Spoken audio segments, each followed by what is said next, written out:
All right, so I'm outside of a 2020 Honda Insight. This is going to be my touring model, so this is your top end. I'll just start you on the outside and kind of point out a few things. You can see the chrome lit grille, LED daytime running lights. As opposed to the models below it, this has a 17-inch alloy wheel, so 1 inch larger. Moving down the side of the car, it's got the chrome door handles. It's usually a dead giveaway. And then, of course, it's going to be badged on the back of the vehicle, letting you know that this vehicle is a hybrid touring. So that's what's going on from that standpoint. So let's pop up in the trunk and show you a couple things. First thing I want to point out is the amount of room that you have in this trunk. For a hybrid, this is awesome. It used to be that you had IMA batteries back here and stuff that blocked your view and way. Now, I've got a 60-40 split that I can throw down right here and right here. I've got my carpeted floor mats back here. And then as far as, I've got a tire repair kit down here in the bottom. So none of my hybrids are going to come with a spare tire, but you could always throw one back here if you wanted to. Honda sells them. So it's available to you if you drive in a, a highly area with construction and issues like that. So, moving around to your second row. Show you, it is a leather interior, so this is my black on black model. So your black interior right here, you can see it's a nice look to it. It's got a good feel. I've got, the throw downs with the cup holders and cup holders in the doors over there and everything like that. So easy to understand that. Moving up to your front. Oh, the first thing I'll point out is it is a keyless entry. So what that means is I can walk up, can lock the doors from the button right there, or I can put my hand on the door handle and it automatically opens for me. Now I have this car running just to leave the AC on for me, so you can hear it yelling at me because I am closing the door with the car still running and I have the key outside of the car. But that's what that is. Now related to the key, car does have remote start on it. To use it, press my lock button first and then press and hold my remote start button for a couple seconds and then I'll fire it up. It'll run for 10 minutes. To run it for an additional 10, press that same sequence again and now it'll run for 20. Now if I cranked it up and realize, hey, I don't want to run this, I want to turn it off, press the unlock button, then the remote start button, and that'll turn the vehicle off. So just some quick stuff on your key. Now point out you do have an 8-way powered seat down here, so you can adjust that. That's part of having the touring model. Also, you have a 4-way powered on your other side over there. So part of moving up to that touring is going to get you the leather interior. It's going to get you the powered seat on both sides. It's going to get you built-in navigation, which I'll go over here in just a second. The 1-inch larger wheels on the exterior of the car. And then a 10-way powered stereo system versus an 8-way powered stereo system. So over here, I've got my window controls, auto up down on my driver and passenger side. My door locks right here, my window locks, and then my mirror controls left and right and adjust on the pad. Now over here, pop my gas cap, pretty easy to understand. As far as other basic functions, you've got your release right there for your trunk and then your release for your hood right down there. So all three are very closely located to each other. Now, vehicle stability assist is this button right here. It's always on and running. The way to tell if it's off, if I press it and hold it, you'll see that's my warning and it'll show that light right there. So that's what's going on from there. So I'm gonna press it and turn it back on. It's set up to where if I go into a skid, it'll help transfer power to whichever wheel's getting better or worse traction to help correct for that. Not really a reason to turn this off unless you were stuck in the mud and wanted to be spinning your tires while they're pulling you out. Now above that is related to my Honda sensing. So this is gonna control two different functions. So I press this button, you're gonna see this menu pop up right here. Now I'm gonna toggle between these to show you what they are, and I'm doing so using this right here. And then if I wanna select one, press down on that. So the first one you see is road departure mitigation. In the event that I start to drive off the shoulder of the road, the car's gonna be an audible alert and then it'll actually vibrate the wheel to let me know, hey, wake up, pay attention, you're driving off the side of the road. That's what this function is. Now the one below it is my collision mitigation braking system. So this feature is set up to where if it's looking like I'm gonna rear in another car, first it'll give me an audible and visual alert in the dash, and then it'll actually start to apply the brakes to prevent the accident. So that's what this is. Now I get asked by a lot of people, can you turn these features on and off? Absolutely you can. I just turn that one off. I'm gonna turn it back on, and to do so all I'm doing is selecting them right here, right? So I'm gonna go down to the next one, press the button, and now I have turned that function off. So all of these safety features you can turn on and off. So if you find that one of them seems to bother you or for whatever reason you don't want it on, know that you can turn them off because I occasionally do get asked about that. Now on your steering wheel, your home button right here is gonna pull up some menu screens over here. So you have a digital display over here, which I really like because I could care less about a tachometer, and especially in a vehicle like this where it plays no role. It's not like I'm racing this vehicle, but it does give you a lot of different options to put down in here. So different things that I can view, whether it be miles per hour, kilometers an hour, eco drive. So this is related to my driving habits. If I'm going to be saving as far as gas mileage or affecting it in a negative way. You'll see the car push forward and backwards and kind of let you know some different things. Below that, my power flow, really cool. I do like this one because it shows the way I'm driving. So it'll show a connection between the two and let me know if I'm driving with purely gasoline or if I'm driving in a hybrid mode or purely electric. And you can access that same screen from right over here. Select that and it'll pull it up. So if you just want a bigger screen to be able to view, you absolutely can. So that way you can see kind of how it works. So cool feature. Let's jump back over. Range and fuel, obviously you're going to get a lot of different metrics on this vehicle as far as, you know, your range, 492 miles on this tank of gas, your average miles per gallon. So that was probably me moving it the 8 feet out here to show you the vehicle. So a lot of different things you can do. Now my trips, you can see I'm toggling through them right there. I can reset them just by pressing and holding. Or I've got a trip button over here that I can press and you'll see them pop down there in the center. So you can see it flashing at me right now. I'm going to go to trip B and go ahead and reset that one too. Press and hold. Reset it. So you can do that from this button too. Now back over to this screen. Fuel economy, give you some previous trips and kind of journeys and gas mileage you're getting. Speed and time is exactly what it sounds like. Average speed you drove and the amount of time on your trips. Audio, I like this. Let me turn my audio on and that way you can kind of see what's going on. Cool. So I've got satellite radio pulled up. Car comes with 90 days of that. I can toggle between my favorites by hitting these buttons right here and it'll jump between my favorite stations. So you see the presets that were predetermined on this car and immediately it'll start pulling them up for me. So it's really kind of nice that it does that for me. I don't have to, you know, come back over here, pull up my screen, jump over to my audio, and then kind of go down that road. I can simply do it by just working off of this. And I like that it gives you a graphic and everything too. It's just nice. Okay, one below that, my phone. Once I'm connected via Bluetooth, I'd have options to go through and call people and do different things from there. Navigation, right now you're going to see just a compass pulled up, but if I had turn-by-turn directions running, it would tell me my next turn-by-turn direction right there. So I really like that, just because sometimes you're like, I just need to know what the next thing is. Oh, I'm taking a left. Okay, cool. So that's kind of cool. Traffic signs. Oh, so you can see it. It's pulled up right there. So it did pick up a sign earlier when I was moving the vehicle. So anytime I'm driving down the road, it will use a camera that's right up in this box right here to detect traffic signs as you drive. When it picks them up, it'll throw them right there. So it's really cool because navigation for a lot of people is like, oh yeah, they'll tell me the speed limit. But what it doesn't pick up is like work zone traffic signs and stuff like that. This will. So it'll let you know as you're driving down the road what it's picking up and how it kind of benefits you to that, to know that, hey, I just dropped into some big traffic zone. This is probably a speed trap or something like that. So driver support, it's exactly what it sounds like. It's just related to some of these features over here that I'll show you in a minute. That's some of your Honda sensing stuff. Driver attention alertness. If you're using some of the Honda sensing features, you could use adaptive cruise control and lane keep assist, which I'm going to go over here in just a second. And you wouldn't be touching the wheel, the brake, or the gas a lot. After a period of time, it's going to alert you to make sure you're still kind of paying attention and exactly what it says, alert, right? Or the other vice versa. So that's what that is. Now, one below that, I've got a maintenance reminder that I can pop up. Oops, let me go down to that and select it. And that just gives you your oil life as far as the vehicle goes. When you get down to 15%, it'll send an alert to the car and let you know. And then it'll throw a code, A1B1, A2B2, and let you know exactly what you need to be doing. You can check it by Googling it, or you can always pull up your manual and it'll tell you, oh, you need a tire rotation and oil change or whatever it may be. Safety support, that pulled up the two features that I showed you earlier using this button right here. And then one down from that, your warning. So if you had a low tire pressure or something like that, it would give you an alert there. Now, on the right side of the steering wheel is going to be two of your Honda sensing features. Lane keep assist is this one. Press the button. You see those dotted lines up here. Whenever the car is going over 45 miles an hour, it will use a camera, which is that same camera right there, to detect the lines on the road. These will fill in solid once it's actively reading them. Now, if you start to drift to the left or the right out of your lane, it's going to correct for you and keep you centered in your lane.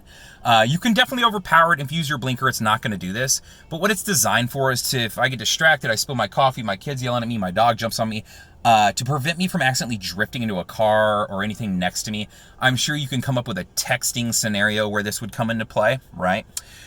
So that's how lane keep assist works. So big key to that one is you have to be going over 45, so just keep that in mind. Now, adaptive cruise control. When I get to the speed I want to set, I would press the set button. Where it says ACC off right now, just because I don't have my seatbelt on and I'm not moving, that's where you would see your speed. So it would say 70 or 65 or whatever.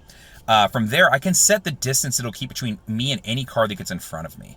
So what that means is if I press this button down here, and I can press it multiple times and you'll see the boxes, more boxes, the more space it's going to keep between me and the car in front of me. So if I'm going to set it to the middle, right? The reason a lot of people will set it to the middle is because you set it too far out, people keep cutting in front of you and it just keeps slowing you down.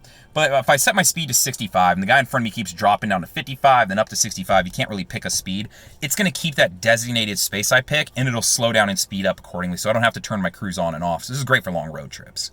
Once I get out from behind that guy, it'll take me back up to my designated speed until I come up on another car, and it detects those cars with the radar down in the grill of the car and using that camera. So it uses both to kind of see what's going on.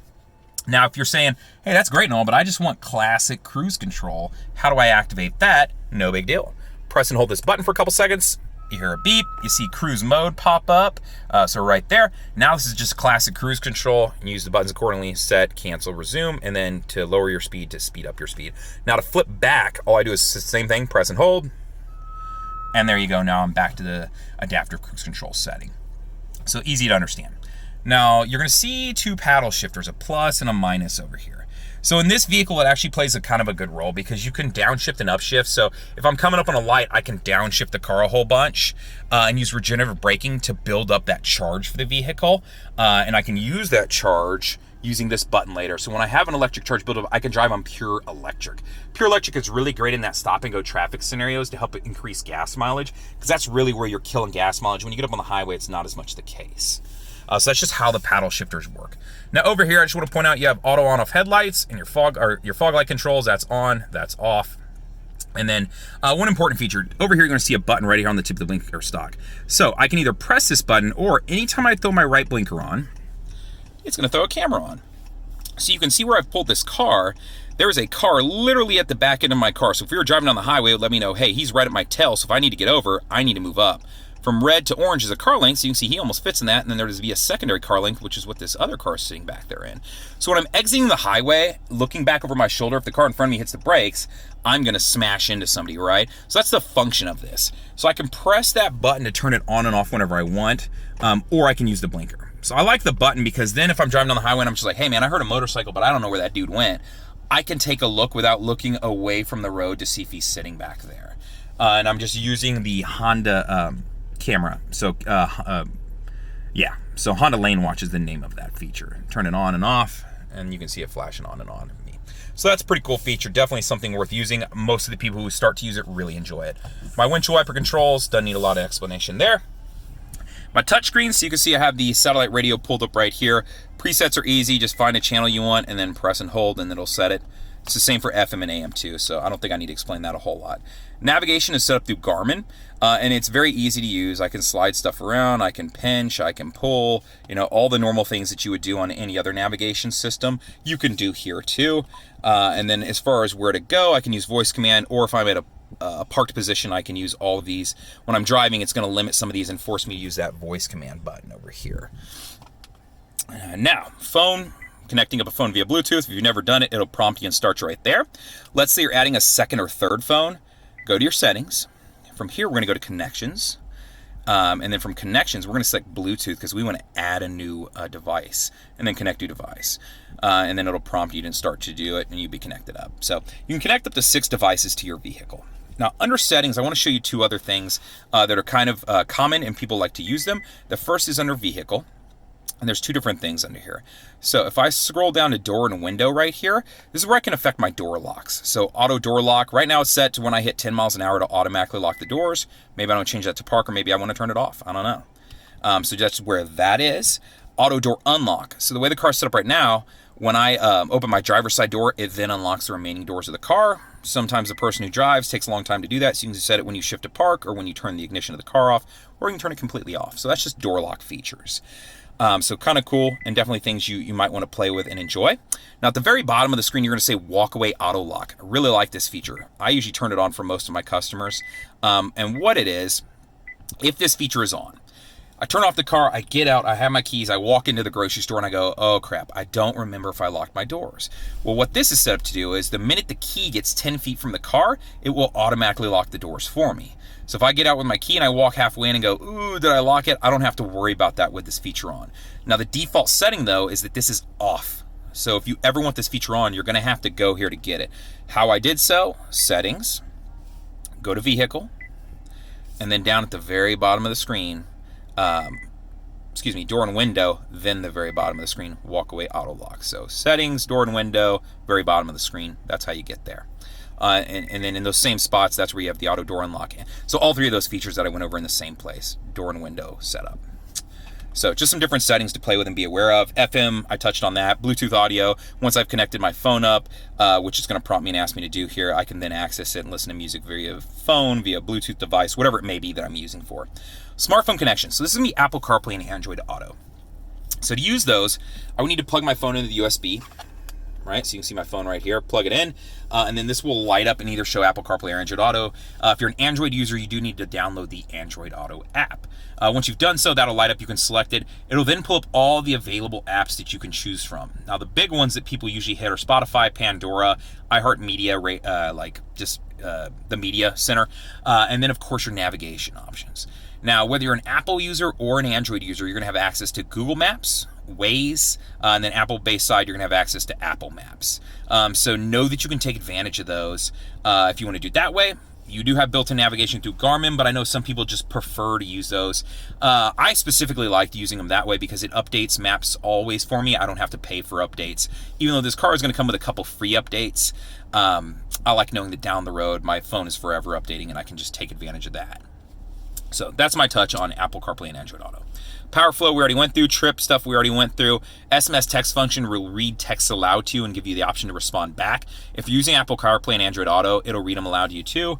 And then you would have the button you can press so you hear the beep for Siri or OK Google and respond back to the text. Sirius XM Satellite Radio, we just touched on that a couple minutes ago and you saw I had it pulled up and playing and showed you how to do a preset. Moving back over. USBs, I've got two USBs that are right here. I can throw a thumb drive into it or connect up a phone or, MP3 player and listen to music off of them. If you wanted to change the background screen, so let me jump over to the clock here and show you. So right now you can see this nice little display right here. I could load up my own image there via the USB. I just need to be a JPEG or an MPG file to do so. And to do so, you would click through the settings, and I can show you how to do that if you want to. Just let me know. I've made a couple videos on it before for people. Oops, I almost jumped past that. You do get an AT&T hotspot in this vehicle, so that's one additional thing you do get in the touring model. It comes with 3 months for free, and then after that, you would need to set up the account with AT&T if you want to continue it. I want to say it's like $8 or $9 a month, so it's not super expensive if you want to continue this. All you do to turn it on, so you can see that I have the dealer demo on, is literally you press the button, you turn it on, and you're actively running. So easy to use. I think that's most of it. Honda Link, I'll touch on this real quick. Because we are in a touring model, this is actually going to have some additional features that you can take advantage of. But you can see what all, depending on the trim level you pick, what's available to you. If you go to hondalink.com, and then select the car and the trim level, and it'll show you. You're going to have things like I can unlock and lock my doors via my phone. I can start the car via my phone. Have a concierge service via my phones or via the car too, where you'll see some of these options here. So this is Honda Link right here, having access to some of those things. You do get trial memberships to start you off as far as the door locks and the starting of the car. And then after that, they're subscription based. But you can check that out and kind of see pricing and get a feel for it. At the very least, take advantage of it while it's free. Other than that, it also is connected up. This is for every single one of our cars. When you connect up a phone, it's going to prompt you. It's one of the last questions. It's going to say you can enable or disable, and it's related to Honda Link. Now, what this is in the event that you get in a car accident and the airbags deploy, the car can call you first. So they would call you. You would hear it through the speakers. If you don't answer, they can call 911 for you. 100% free. It's a safety feature. It's set up a lot like OnStar, but it doesn't cost anything. So take advantage of this. Make sure you enable that. Whenever you connect with the phone, you'll see the prompt, and it'll be one of the last questions it asks you. So Honda Link, cool. Check it out. So that's kind of the rundown of the touchscreen. AC controls, hot or cold, hot or cold. I do have dual climate control in this vehicle versus the models below just have a single climate control. So I can control left and right separate of each other. Or I can sync them up by pressing this button, and now they both run off my side. As far as temperature, amount of air is constant for both. Where you want the air to go, you do get heated seats in this model. So your heated seat controls on both sides are right there. You saw the shifter, so park, throw it in reverse. I'll pull up my backup camera. I got 3 different views, so 170 degrees as far as what I can see around me. Standard backup camera, and then one aimed straight down. So if I'm backing up to another car and I start getting real close, I can check and see exactly where I'm at related to them. 6 inches from my car, about 2.5 to 3 feet from my car as far as parallel parking. You want to keep them on the other side of that line. And you can see those 2 lines in all 3 of these cameras, right? Moving to neutral, it lights up and always lets you know. Drive, same thing. Parking brake. Parking brake is electronic to use it. So I'm going to shift to park just while we're doing this. Push your foot on the brake, lift up on the trigger, it sets it and gives you the LED. It also tells you park right there. To release it, I'm going to put my foot on the brake again. I'm going to press down on the trigger. So it's just like a handbrake. You pull up to set it, you push down to release it. Just keep your foot on the brake when you're doing it. Brake hold is a really cool feature. So I'm going to explain this feature. It's designed for stop and go traffic. So when I come to a complete stop while the car's in drive, what it's going to do is it's going to hold the brake for me. But remember, you got to have your seatbelt on. So that is what I'm struggling to do in the background here. So I'm going to put the car in drive. And then I'm going to turn the brake hold button on. When I press this button, you're going to see 2 buttons appear right there. And it's going to light up over there when I press it. So you can tell that it's on because it's showing me. And it's holding right now. So while the car is in drive, I have my foot on the brake. I release my foot. I am not moving. That's what this is designed for. I move 6 inches up because I'm in terrible traffic. I come to a complete stop again. Once it's actively holding, it shows me hold again. So when I release it versus hold, now it's holding again. I can release my foot from the brake. The car's still in drive. It's holding the brake. So this is for stop and go traffic. It's really a convenience feature. So that's what brake hold is, just so you have an understanding of it. Now, let's say I'm in a drive-through and I go to take my seatbelt off because this feature doesn't work if your seatbelt's not on. But let's say you do it anyway. So I take my seatbelt off. Oh my goodness, what's going to happen? Is it just going to disengage and do all these different things? No, it's immediately going to throw on the emergency brake. It's going to tell me to shift to park because I've taken my seatbelt off. So it threw on the parking brake for me. I'm going to go ahead and throw it park so it stops yelling at us. And then now I can release this, but it turned off the system. So that's how that works. Econ button will improve gas mileage of the car. Whenever you turn it on, you'll see a green leaf. So you can see it flashing at us right there. The green leaf means it's going to improve gas mileage as far as affecting the accelerator. And of course, it's going to affect the AC unit on how hard it blows. But these are going to help improve gas mileage. Now the sport mode is pretty much the complete opposite there. So if I press that button, you're going to see sport mode pop on here in the center, and you're going to see red on the outsides over here. It's going to do the opposite. So I'm going to rev at a higher RPM. I'm going to have more get up and go, but I'm going to give up that gas mileage savings that I might get. Econ button, or EV mode over here. Once I've built up a charge, I can press this button, and it's going to give me the ability to use that charge. Right now, you can see I don't have a charge built up because I haven't been driving around. But it's great for stop and go traffic because I can really take advantage of the purely electric mode, and then when it burns off, I've used all my charge, it'll switch back over to hybrid or gasoline or whatever I need to do to be driving down the road. See, it's not anything you have to do after that. It just uses up the charge that you build up, and then you can, take advantage of that. So it helps improve gas mileage. It's really great. If you actively think about this and use it, whether you're using regenerative braking and downshifting to build up that charge and using your brake to do it, once you build it up, you can really use it and you can save as far as gas mileage. So if you actively use it, you can actually make a pretty good dent as far as your gas mileage goes. Center console, sliding, can pop it open. You can see I have a cup holders here, and then I've got a deeper well if I need to throw a big water bottle or something like that. So that's what's going on from that standpoint. Leather interior, leather dash, leather seats, perforated leather, because I do have heat to allow the heat through. The black interior, the black exterior. I do have HomeLink in this vehicle, so I can connect up garage clicker, gate clicker, door clicker. I know those are kind of hard to see right there, but hopefully you can. There you go. Above that, you saw access to Honda Link and my assistant in case of an emergency. Honda Link we talked about earlier with the concierge service. Throwing my moonroof open, I can send it all the way back. I'm going to send it back forward if I just want to crack it. Press directly up on the button and it'll crack it. And then to send it forward, just close it. So easy to understand. A lot of people don't use those, so I don't touch on them too much. The rest is what I call new car stuff. You understand how all this stuff works. If you have any questions, feel free to reach out to me. I'd be more than happy to answer your questions. You can always comment on the YouTube video. I'm pretty good about getting back. I check it pretty much every day. Or you can always give me a call, 737-443-9555. Whichever one you feel like doing. Reach out to me, let me know if you need anything. More than that, I just want to say thank you for watching, and I'll talk to you later. Bye.